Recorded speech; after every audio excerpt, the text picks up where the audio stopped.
നമസ്കാരം. ഞാൻ ഷാജി ജോൺ. കെണിയിലകപ്പെട്ട ചിന്തകളിലേക്ക് ഏവർക്കും സ്വാഗതം. ഭൂതകാലവും ഭാവികാലവും വർത്തമാനകാലത്തിൻ്റെ ഇത്തിക്കണ്ണികളാണ്.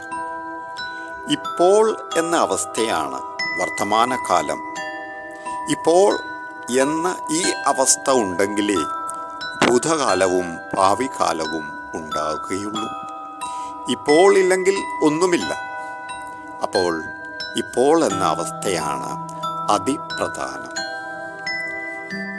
ഇന്നലത്തെ ദുഃഖമായാലും സന്തോഷമായാലും അത് ഇന്നത്തേക്ക് കൊണ്ടുവന്ന് ഇന്നിനെ ബാധിക്കരുത്. ഇന്നലെയുടെ വികാരം ഇന്നേക്കാകുമ്പോൾ പുളിക്കും, തെകിട്ടും, ചിലപ്പോൾ ഛർദ്ദിക്കും. അങ്ങനെ ഇന്നിനെ നശിപ്പിക്കും. ഇന്നലെയോ നാളെയോ അല്ല, ഇന്നാണ് പ്രധാനം.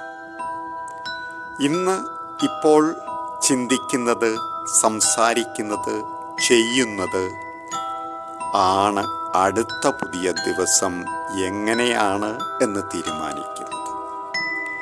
നാളെയെക്കുറിച്ച് ചിന്തിച്ച് ഇന്നിനെ അവഗണിക്കുന്നു. അങ്ങനെ നാളെയെ അപകടത്തിലാക്കുന്നു. നാളെയിലേക്ക് നമ്മളെ നീക്കി വയ്ക്കാതെ ഇന്ന് തന്നെ നമ്മളെ അവസാനിപ്പിക്കുന്നു.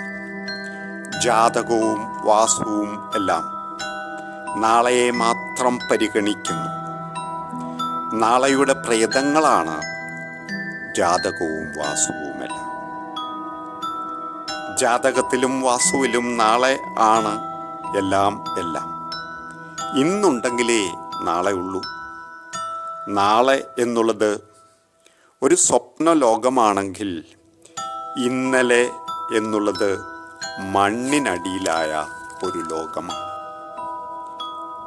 ജീവിക്കുന്നത് വർത്തമാന കാലത്തിലാണെങ്കിൽ പ്രവർത്തിക്കുന്നതും വളരുന്നതും വർത്തമാന കാലത്താണ്. ഇപ്പോൾ ഞാൻ സന്തോഷവാനാണോ? എൻ്റെ കൂട്ടത്തിലുള്ള എല്ലാവരും സന്തോഷത്തിലാണോ? എല്ലാവരുമായി സ്വരച്ചർച്ചയിലാണോ? ഇപ്പോൾ ഞാൻ എന്തു ചെയ്യുന്നു, എന്തു ചെയ്യണം തുടങ്ങിയവയാണ് പ്രധാനം. നന്ദി. Please share and subscribe this YouTube